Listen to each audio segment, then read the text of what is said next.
Morning, my son Linicho Alfonso sleeping.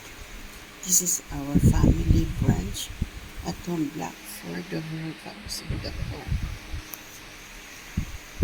June 30, 2026. Just listen po the retired mom. Okay? He sleep, then wake up, then sleep again. Actually, he has a schedule today, but he said no need. He doesn't want to take blood then.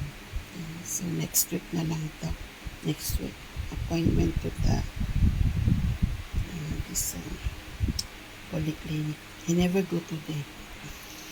I wake him up. I said, go to the polyclinic. He said he don't want. Okay, this is our family brunch at Home Block for the World Cup Singapore. June 30, 2026. We're having noodles with ham, chicken, and pork, okay? Enjoy folks at Home Block for the World Cup Singapore, our family brunch.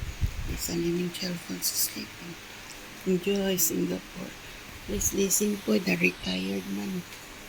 Enjoy Singapore.